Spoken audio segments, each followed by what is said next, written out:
The UFC's first event of the year goes down this Saturday, only on ESPN and ESPN+. The coverage begins on ESPN Plus at 6 p.m. Eastern. In the main event, the flyweight championship of the world is on the line. Live and exclusive on ESPN Plus. First to the stage, the current bantamweight champion and flyweight title challenger, TJ Dillashaw.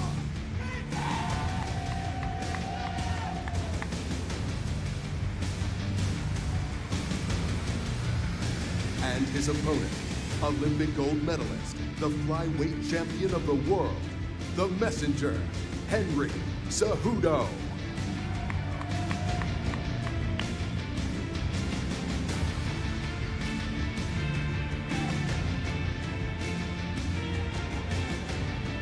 And in the headliner of the ESPN TV prelims, it's the rising young challenger against a legend of the sport. Introducing first, the number 11 ranked lightweight contender in the world, Alex the Great Hernandez.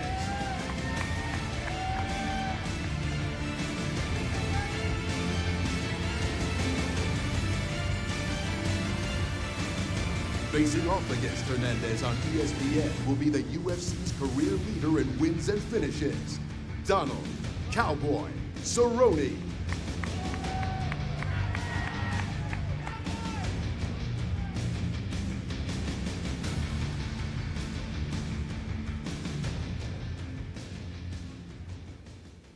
What's up, everybody? How are you? Thanks for coming. We appreciate it. Who has the first question? Yeah, I want to start with TJ, please. TJ, of course, this is the last time we're going to get to see you before the scales tomorrow morning. Can you give us one more update? Where are you at? How far out are you right now? I feel really good, man. Surprisingly good.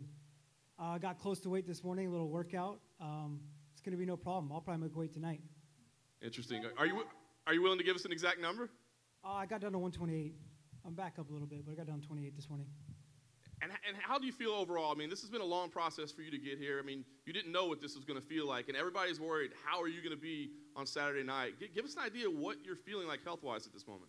I just said I feel great, man. I mean, I'm not really worried about it. Fair enough, TJ. Thanks. Henry, I wanted to ask you quickly. TJ has said, I'm going to kill off this flyweight division. And, of course, you're fighting for your title. You're fighting for your legacy. But I wonder, has this fight gotten personal as well? I mean, this is a guy that's basically saying away, he's trying to take away your division, take away your livelihood, perhaps. I guess you could, I mean, to him it might be personal. To me, it's business. I mean, I'm in this game I don't see myself losing. I really don't. I'm healthy. I'm strong. As you guys have seen my videos, my pictures, this is the strongest Henry Cejudo's ever felt. Not even at the age of 21, man. I'm 31 years old, man. I am solid. I am strong, and I am so ready. And the reason why I'm in GOAT, I don't know if you guys noticed. Was that your next question? We were going to ask. You had to. Go ahead, ask me. Well, let's ask about that gold jacket. It's pretty fancy. Hey, let's all count how many times you can talk about his gold medal during this press conference. Let's count. We're going to. I'm going to. Actually, myself in the third person. Actually, you know what? Since you brought it up, how many times he talks about his gold medal as well, too? Since TJ brought it up already, and you said you want to snatch that gold medal off my neck, I got a little surprise for you, TJ. I want you to do it Saturday night. I thought you lost it. I want you to do it Saturday. Is that a fake one? TJ, I want you to do it Saturday night because I'm ready. Sweet, me too. Dana, I want to ask you. I mean, it's the start of a new generation, of course, with ESPN here. We've seen a lot of coverage, a lot of new programming stuff this week. What can fans expect on Saturday night? Are we going to see differences to the broadcast, different things, or is this another event? We still control the broadcast. I mean, you'll see. Graphics package will be different than when we were on Fox and stuff like that, but everything's going to be the same. I mean, our level of production is off the charts already. You know, every time something new or innovative comes out, we do it. But what you're going to see a lot more of is coverage, obviously, from ESPN, like you said, and a lot of programming built around the fights, designed to follow the fighters. They came up with this cool one. We always follow people leading up to the fight. We never follow people after with wins and losses. They're going to start doing shows like that. You can see a lot of different programming. Very cool. Dan, I want to ask you about the main event here. I mean, one of the big storylines is the future of the flyweight division hanging in the balance. And these guys have said, they both believe it is. What can you tell us? I mean, does a TJ Dillashaw win mean the flyweight division goes away, or what is the future of the flyweight division? I don't know. We'll see what happens on Saturday. Saturday night, the flyweight division is going to be resurrected. Let it be known. And then, Dana, just one last one from me. This week we saw Amanda Nunes come out and say, listen, I'm done with 145. I don't want to defend it. So I wonder, this champ thing that happens a lot lately, nobody ever defends their belt. So is this potentially one of the last times we see a champ type situation because of, the way it's kind of stalling out divisions and such? I didn't know she said that. No, I mean, there's a reason we didn't do it for a long time. And it's tough enough to defend one belt, let alone two. And Amanda's going to have another fight. Chris is going to have another fight. So we'll see how that all plays out. And when the time comes, listen, everybody has, their opinions or what they think they want at that point in time. But should they both win another fight, I think a rematch between them is huge. So it's a big fight. It's an important fight. Neither one of them were crazy about the first time either, but we got it done. So we'll see how everything plays out. Hey, Dana. Thank you again for making an amazing card in New York, man. Thank I really you. appreciate it. Spoke to Greg Hardy earlier. He's obviously an athletic beast. It's the elephant in the room, the situation. Speaking of him, man, he came across very confident. He wants to be up there with the likes of Kane, Stipe, and Ngannou as soon as the end of 2019. When you look at Greg and everything you heard from him, do you really believe he could be challenging for a title at the end of 2019? Listen, the guy's gifted. He's a great athlete. I mean, were you there earlier today? Yeah, at the scrum. His legs. I mean, the legs on this guy are fucking crazy. But, yeah, he's an athlete, but I don't know. I don't know the answers to them. Yeah, he's looked good so far. When he hits people, they go down, and we'll see. He's a guy. A lot of things, when somebody first comes into the UFC, the jitters are real. Some people fold no matter how good they are, no matter what they did in other organizations. This guy's been on the big stage many, many times. So very well spoken. Yeah, and solid guy. So we'll see what happens. Awesome. And Alex, has it hit you yet that you're going to be the headline in the prelims on Big ESPN? Man, that's kind of crazy. Man, it's everything it's supposed to be. First, grateful to Cowboy for taking the fight, maybe against his better judgment. And with that being said, though, I'm not drawn in by the promotion, the city, even his image or persona of anything. It's just another day. And to me, standing across from Cowboy, I'm looking through the fighter. I'm looking at the man, and I think the persona and everything's just a big distraction. I just see myself facing an insecure little lad swinging on a saddle with a pop gun and a feather in his hat. And Donald, how's the wake-up been? Obviously no Bud Light or Budweiser this week, but how's it been dropping back down to 155? Oh, it sucks. Every part about it sucks. Sitting here wishing I could go walk the streets of New York and eat pizza. But I'm going to make it happen, And, yeah, a little insecure, popping cattle, fucking whatever. That's good. I can't wait for Saturday, man. I'm excited. Static about Saturday. Static, yeah. But listen, my little friend, I'm not one to sit there and talk. So if you got big things to say, we're fighting on Saturday. Keep it professional. We just stood in the back. You didn't have much to say. So if you do, you didn't have much to say either, partner. I'll tell you this, little friend. I'll be sending your geriatric ass fucking yeehawing back to the stables on Saturday. I know, I understand you talking live, and Saturday's coming, so let's fight for money on Saturday, but I'm not the guy to sit here and talk shit to you because I know what floor you're on. They fucked up and put me in the wrong room. I'm right next to you, little motherfucker. So if you have something to say, you can come knock on my door, okay? We're not on the same floor. Yeah. I'm in a different suite, for one. And for two, you're all buddy-buddy in the back. It's calling how healthy and nice. I do look fucking healthy. I look great. You look like you served the last 2 terms in the fucking Oval Office. You look worn out. You look aged and withered. Can't wait for the fight. My last thing, Henry, who's a better dressed guy, you or your head coach? I don't know. Stand up, Captain. Stand up. Show him. You guys like the snake and printed jeans? Get up on that chair. It was actually Ali's actually the one that dressed him. What do you think, Dana? and you guys are talking stuff in the You look like you're going to host a game show. Get on Ali then. Get on it. I'm just. Oh, if you're letting that guy dress you, oh my God. He's wearing a fucking turtleneck, for Christ's sakes. It's not 1973. I'm actually glad we got that portion. I was going to ask where you got the jacket from, clearly from Ali. I was a Bruce Buffer joke in there somewhere. But how are you feeling in terms of where you stack in terms of the speed, the wrestling, striking, versus a champ you've seen and fought a number of times at 35 versus you having to come up in this weight? How are you feeling your skills are holding up in terms of seeing him in the open workouts and all that other stuff on tape? I don't know if I understand that. He's coming down. Yeah, I know. He's coming down. You're getting to fight at your weight versus what I'm trying to say at. So how do you feel your assets hold up versus his assets on, now that you've seen him a little bit trying to get to this weight? Sorry for the confusions on that. Yeah, no, it's okay. It's okay. No, I'm expecting the best, TJ. Like, I truly am. This guy's a competitor, former wrestler. I know what I have ahead of me, but I also know what it's like to make 125 pounds. I'm 125 pounds and I missed weight before. Now imagine somebody coming down and losing an extra 10 pounds. I mean, I'm solid. I made the weight. I've been making the weight for years now. I mean, my debut was the only time that I missed weight. Uncle Dana, you told me to go up. I went up, beat the dude up. Ever since then, I learned my lesson. I became a professional. So if you're asking if Henry Cejudo's ready, I'm extremely ready. My power, my speed. I've been using science all over. I mean, science has been in the center with Neuroforce 1 has been the center of my camp. And I'm excited.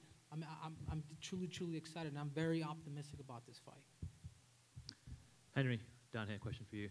Obviously, the stakes for TJ are to become a double champion. If you win in an ideal world, would you then like to go up and face him for his bantamweight championship? Absolutely. I think what TJ is trying to do, too, I think is very admirable. I think what he's trying to do is something that's never been done. Champions go up and win belts. Champions don't come down and win belts. What he's trying to do, and that, in my opinion, if he was to do something like that, that would have put him pound for pound the best fighter in the world. The problem is he's fighting me. That's the problem. And Henderson, who's extremely ready. And the thing is, guys, I'm not just Dana. I can tell you right now, I'm not just. This is much bigger than me. This is for the guys. This is for all the flyweights that are not big enough to make 135 pounds. I'm fighting for those guys. I'm fighting for their family. There's a big burden. There's a big inspiration in me when I'm inspired and I know I can get things done. And there's no other better person, Dana, UFC people, than to throw the Hail Mary to than me. So thank you. A follow-up to Dana. Should Henry win, would you make the rematch and let him fight TJ for his bantamweight championship? I don't know yet. I mean, let's see what happens on Doesn't need to make Saturday. that decision. Ain't going to happen. Don't worry about it. Yeah, I don't know what. We got to see how the fight plays out and what happens, and we'll go. I'll tell you what, I'll give him a rematch. I want to fight him, Dana, after this fight. After I beat him at 125 pounds, I want to fight him at 135 pounds, and I want to take that belt too. Thanks. This question's both for TJ and Henry. What do you expect to enter the cage at? What weight? See how the body responds. That's nothing. I'm going to go in comfortable. I've been practicing at a comfortable weight that I can feel fast. I don't want to get too big. Obviously, you don't want to be too light, right? I want to feel what I've been practicing at. So whatever my body naturally wants to come back to after I'm rehydrated, just natural. Henry? I'm actually going to probably take the answer from him too. Take about 41, 40, feeling good, feeling strong. He's right. You don't want to carry too much weight, and if you get too big, you're gonna be sluggish. I believe he'll make the weight. My problem is will he recover? That's the question. And I've said it time and time again. Anybody can make a weight. How are you gonna feel the next day? How are you gonna feel the next day when you go up against another animal that's made the weight, that's proven at 125 pounds? How? And you keep talking about making weight. You're the only one that's missed weight. I've never missed weight since 8 years old, ever. I've always been a professional. I've always made weight. I'm going to make weight easier than you. I'm actually worried that you might miss weight. Actually, I'm not worried because then I'll get a little extra cash. Put it in my pocket. No, I told people, I says, if TJ misses weight, I still want to fight him, even if it's at 135 pounds. If you don't make the weight, TJ, please don't pull out. I want to fight you regardless. Don't worry. You know what? This Make is the weight. personal. This is personal because there's a lot of people out there. This dude is a guy that was trying to start the union with the UFC to get him paid a shitload of money to get rid of the division, sicking him down to dethrone the reigning champ. I'm doing this, TJ. I'm not doing it just for me, man. I'm doing it for everybody. I'm doing it for all the 125. And that's your just so problem. you know. I'm doing this for myself. This is a selfish sport. I'm going out there and I'm winning for myself. I'm going to be the greatest. And that's exactly who he is. And that's exactly who he is. You have friends like Joe Benavidez. You have guys like Shorty Torres living with. These are all flyweights, bro. Where's your respect, man? Another one for TJ. TJ, when was the last time you weighed 125 pounds in your life? Probably 2009, freshman year in college. And how did you feel at that point? I mean, were you kind of like? I felt like a young kid. I was 19 years old. I'm in a completely different part of my life. You know, I wish I knew what I know now back then. You know, but then I would have probably achieved more goals of mine in wrestling, and I wouldn't be in this spot right now. So it all happened for a reason. I really do believe that. My mom's always told me everything happens for a reason, and I was meant to be here. Now, do you intend to ever, at any point in the future, have another flyweight fight? Yeah, I'll do whatever. You know, it's whatever makes the most sense. Whatever's going to threaten me the most at my legacy of being the best pound-for-pound fighter. And one more for Dana. Dana, they both alluded to Henry, especially about if for some reason one of these men does not make weight. Obviously, we have another belt for another man here. Would potentially a fight at flyweight be scrapped for a bantamweight title fight tomorrow if there's any trouble with the weight? I guess, yeah. I'm not even thinking about that. He doesn't have to. Stop asking the questions about it. Yeah, I'm not thinking anything negative. If something negative happens, we'll deal with it when it does. Alex, 2 years ago when Jimmy Rivera beat Uriah Faber, his stock rose and he became a contender. Do you see a similar scenario for you this weekend if you beat your opponent, Cowboy Cerrone? I mean, sure, that's obvious. You know, you take a big stage in devastating fashion. Huge win over Cowboy would certainly catapult the career into the next tier, and that's what I want. I mean, for me, again, this is just another step in the climb to the top. That's it. And Henry, do you think the flyweight division would still be on the chopping block if Demetrius Johnson were still the champion? I think as good as Demetrius was, and I don't want to speak for Dana, I think he was maybe part of the problem. I think he was so dominant. You know what? I can't even blame it on Demetrius. It's really, he was so dominant that he was making our weight class kind of look, you know, like chump change. You know, and I told him, I said, give me time, guys, give me time. I will beat this guy. When they asked me, how do you beat Demetrius Johnson, Henry, after I lost to him the first time, I says, guys, give me time. And we won. Dana, is there any truth to the flyweight division not being on the chopping block if Demetrius were still the champion? I answered that when we started. I said, let's see what happens on Saturday. For TJ, Henry just said this fight's personal. Is it personal to you, or is this just all about that second belt? It's about myself, man. It's about my legacy. It's about feeding my family, feeding my son down there, and doing what's best for myself and doing what's best for my legacy and being top pound-for-pound fighter in the world. You know, I'm chasing the second belt. I'm chasing the spot. I'll do whatever. And one for Donald. This is your 40th UFC WEC fight. You've kind of done it all at this point. Does Alex's words over there, some bold confidence words, how do they affect you at this point? No, they don't affect me at all. When I left 155, I was ranked number 2. That means I beat everybody up there except for the champion. So for me to come back and for him to say he's going to steamroll me, he says I'm a stepping stone, bitch, I'm a motherfucking boulder in your way. I fought the who's who. You are a jester in the way. You're an active participant. You're concerned with entertaining people. I'm on the road to the throne. I'm concerned with kingship. And Saturday, You're a jester. when I finish you, I will You don't belong entertain across the from me as world. much as you belong across from you. You're a stepping stone. Alex, just to follow up on that, you keep saying he's an active participant. What does that really mean to you? Because Donald has made no secrets over the years that he was fighting for money and all those kind of things, but now he's more straight up about his goals. He wants to fight for the lightweight title and everything. Seems to have that. On your 40th fight, if it took you that long to figure out what your goals are and that you're meant to be a champion, you're about 39 too fucking late. For me, I've known why I'm in this. I know why. I know my purpose. I know my mission, and I'm 100% committed to one thing. Unlike old day drinking Don over there, who's got mixed mistresses and a number of extracurricular activities to hide from the greatest fear in his life, which is in front of him, I focus on one thing and one thing only. I know I'm going to be a champion. He's number 2. He's always been number 2. I'm going to be number 1.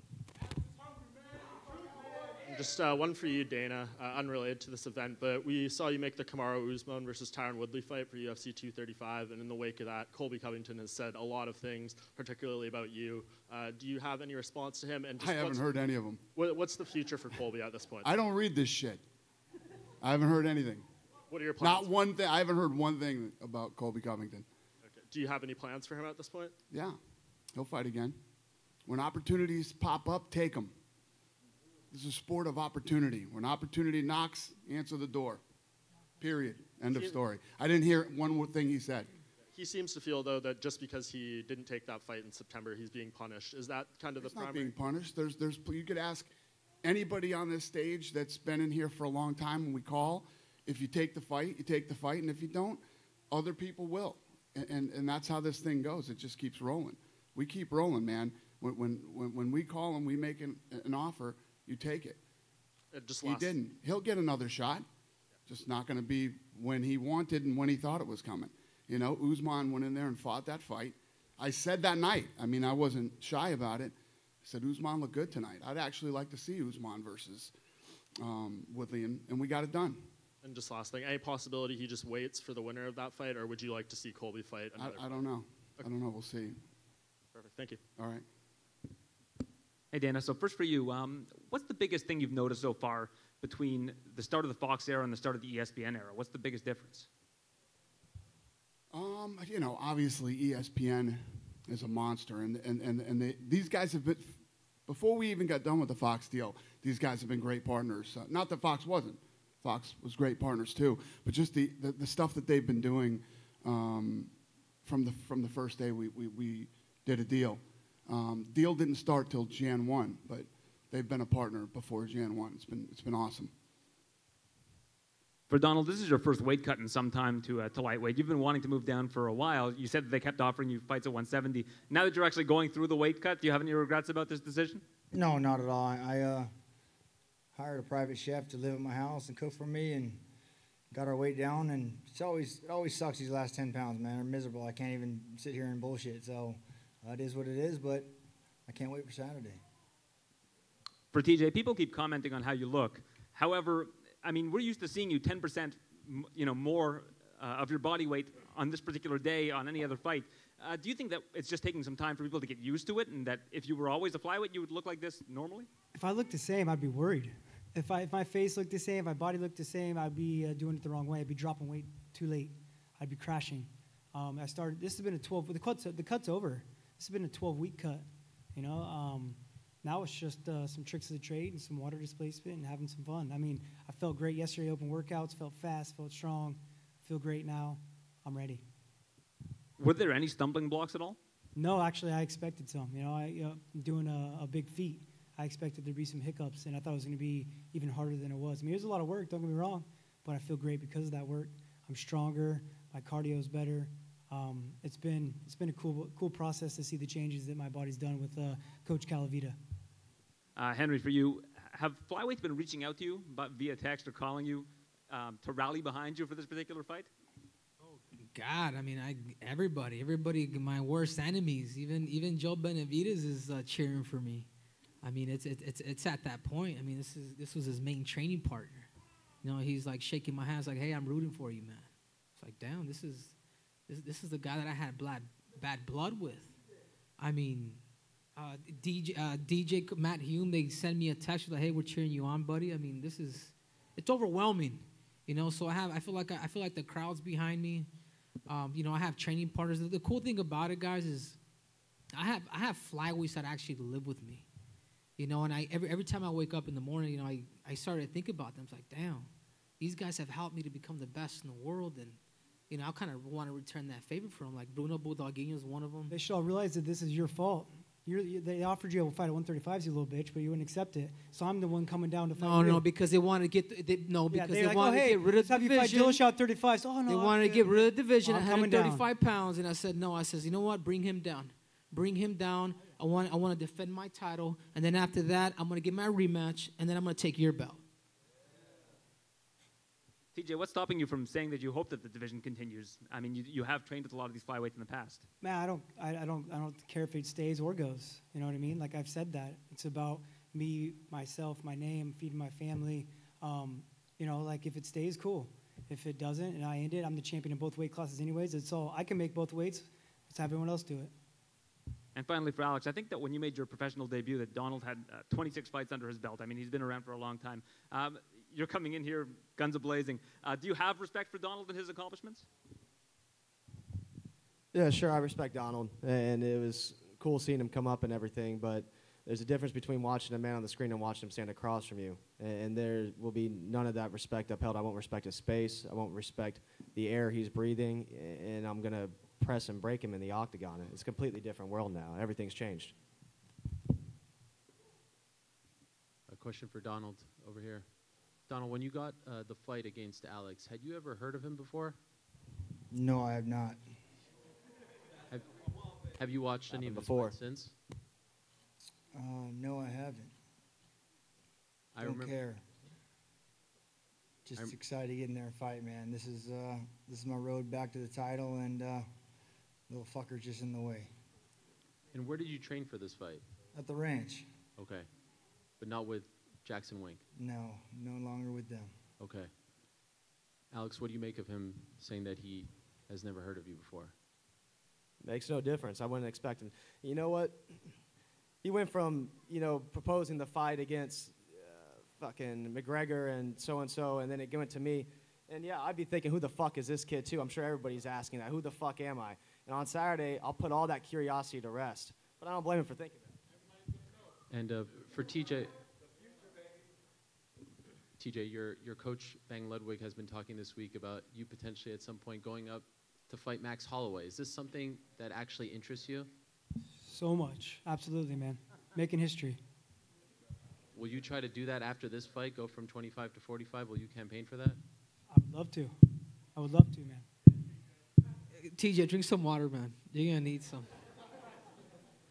Drink some water, bro. Seriously. I think that's crazy. I think, number one, get past That's why you're, me. that's why you're the most boring fighter on the roster. Try to get past me. Try to get past me. It's going to be no problem. And then think of Max Holloway. But he ain't getting past nobody. The flyweight division is going to get resurrected Saturday night. He's like a politician. That's all there is to it. Okay, and last one for Dana. Obviously, a big story here is the flyweights, right? We're talking about it a lot. You're being asked about it a lot. Why hasn't the UFC come out and just said, it's on the line, it's not on the line, just so everyone knows and doesn't have to keep speculating? Because I said we'll find out on Saturday. We'll see. So you know the answer to the question. Saying, who cares? I didn't hear your answer, sorry. Yeah, no, I didn't give an answer. But do you know the answer to that question? If Henry wins, does it survive? I don't know. You know what? With all due respect, Dana, with all due respect, you did at one point say that they would never enter. They would never enter in the sport of MMA. Ronda Rousey became one of your biggest superstars. You know, I know there's a place in your heart. What I'm saying is, let's make a deal. I beat this man Saturday night. The flyweight division stays. We'll see what happens on Saturday. Why are you reluctant to make that deal? Just out of curiosity, why not just come out and say it? I answered the question. That's the answer to the question. Thank you. Dana. So, Aaron, you're becoming the Oprah of MMA. I don't know if anybody's ever told you that. You're good. Dana, Rachel today said that she went and sought out Greg Hardy, shook his hand, wanted to talk to him about any potential dissension. I guess people thought there might be between them. How do you feel about the way she's handled this whole situation that she's been in? What's your question? Rachel said she went out and talked to Greg Hardy today. Okay. Yesterday, I guess, shook his hand, wanted to talk to him, squash any perceived dissension between the two of them. How do you feel? I don't think there ever was. No, that's what she's sweet saying. of her. She's a saying she sweetheart. just wanted to, people think on the same card. How do you feel she's handled the situation she's been in this whole time through? But there was never a situation. From the minute I called her, there was never a situation. Mm-hmm. She didn't know who Hardy was. She didn't know anything about it. And she said, his situation isn't my situation. They're completely different. And I don't even know the guy and I have no problem with any of this. So there never was a situation. Was there ever any pushback from Disney or Endeavor, anyone with whose opinion who matters to you, to not put him on the card? No. Okay. You can make a situation out of anything if you want to. These two people are on the roster. You have people out there that's their style. They make shit out of whatever, it's what they do. That's their thing. You can make anything out of anything if you want to. These two fighters are UFC fighters, and eventually they'd ended up on the same card anyway, and the people that do that would have come up with this shit anyway. It can be this fight, or it could be 10 fights from now. It's just, you can make something out of anything if you want to. That's your style.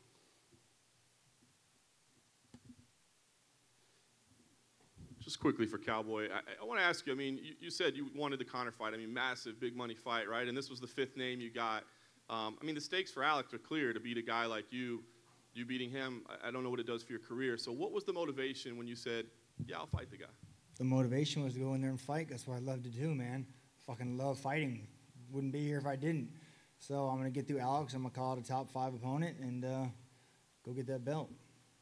Thanks, Cowboy. And just quickly, if I could, for Alex, we talked about Henry's gold jacket there. Can we talk about your sweater there? It seems like a pretty intricate design. Is this there's some messages on there? It's a pretty gangster-ass Brooklyn sweater is what it is. Cowboy, we'll take one more question. If we're starting to ask about clothes, we're getting fucking thin around here. Okay, then I'll go to Alex then, if it's only one more question. Alex, a lot of people in Cowboy's position perhaps wouldn't, take a fight with a young up-and-comer. It seems a lot of people are holding up and just, waiting for big fights. I know in some ways you don't want to respect them, but in a way, are you somewhat thankful that he is giving you this opportunity to fight somebody with I did say a that name? at the beginning, absolutely.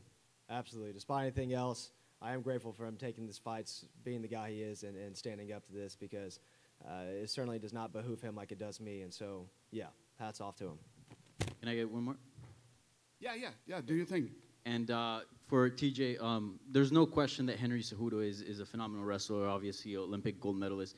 But in terms of MMA wrestling, how do you think you match up with him? Better. It's a whole nother sport. Yeah, I learned that when I first got in the sport. I expected just to out-wrestle everyone. Setups are different. Wrestling's different when you don't have shoes on, when the distance is different. I'm able to close that distance better. I'm the better wrestler when it comes to MMA. All right, thank you guys. I'm gonna square these guys off for photo ops. Thanks, New York. Thanks for coming out today. We appreciate you.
Appreciate it. Here we go, Dan. Thank you, guys.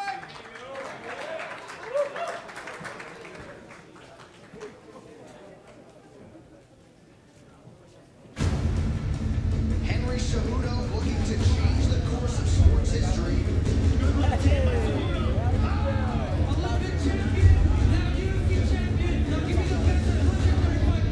Two-time UFC bantamweight champion. Dillashaw done it again, and you might be looking at the greatest 135-pound fighter of all time. Cejudo, I think I walk right through you. If you want to fight me, I'm coming for you. The UFC flyweight title will be on the line. Champion versus champion, the super fight. He knows who the best champ is. He knows who's number one. And I'm going to prove that I'm the best pound-for-pound fighter in the world. I have the strength, I have the wrestling, I have the power to knock him out. He's there! Henry Cejudo! I'm coming for you. I'm getting